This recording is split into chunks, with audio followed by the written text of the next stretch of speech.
Welcome to Story Time. I'm your host, Adriana Paula.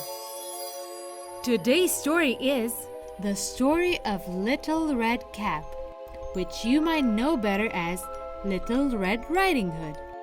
This version of the story was collected by Charles Perrault in his book Tales of Mother Goose, published in 1696. Ready? Let's go! Once upon a time, there lived in a certain village a little country girl, the prettiest creature that ever was seen.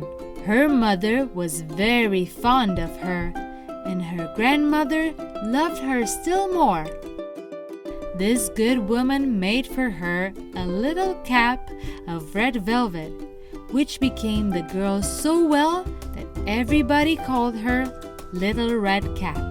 One day her mother, having made some custards, said to her, "Go, my dear, and see how your grandmother does, for I hear she has been very ill.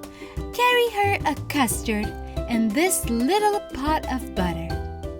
Little Red Cap set out immediately to go to her grandmother's, who lived in another village.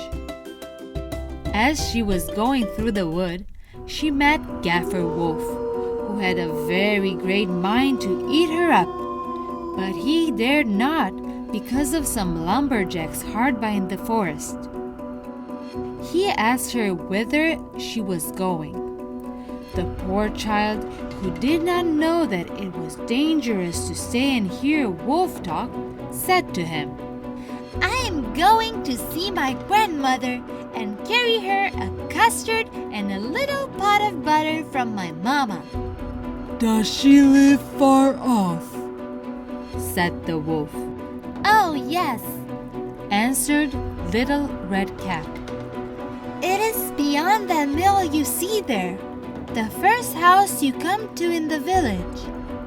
"Well," said the wolf, "and I'll go and see her too. I'll go this way and you go that, and we shall see who will be there first." The wolf began to run as fast as he could, taking the shortest way, and the little girl went by the longest way, amusing herself by gathering nuts, running after butterflies, and making nosegays of such little flowers as she met with.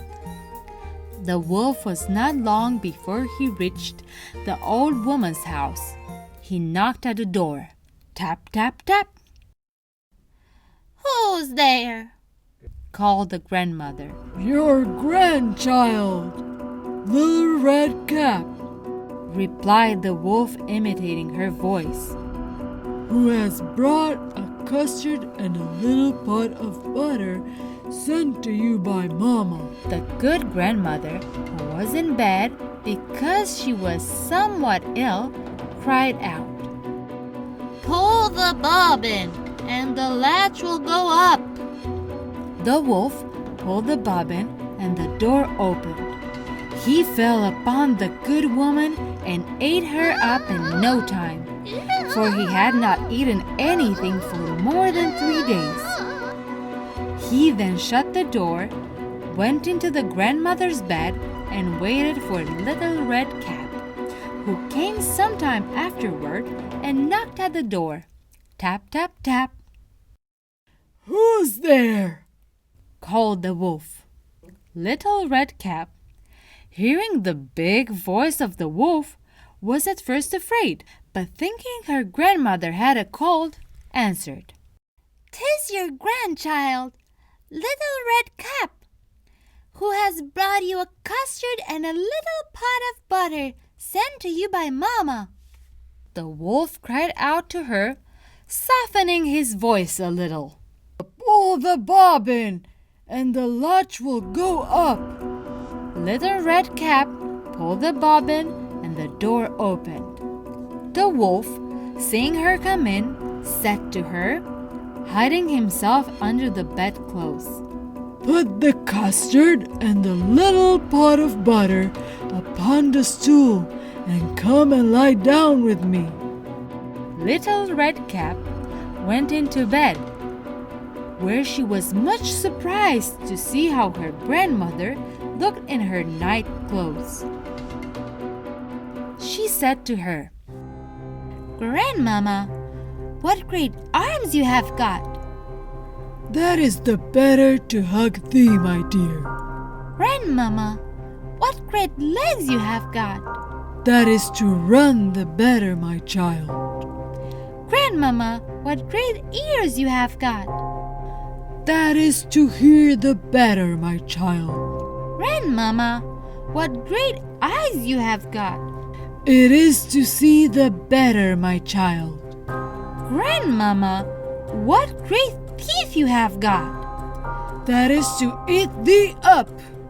And saying these words, this wicked wolf fell upon Little Red Cap and ate her all up. Wow! I did not see that ending coming. Were you confused by this ending? I was. Why do you think it ended this way? What do you think the moral of the story was?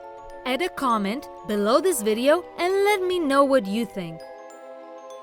Well, I hope you enjoyed this story. Until next time, remember, everything you can imagine is real.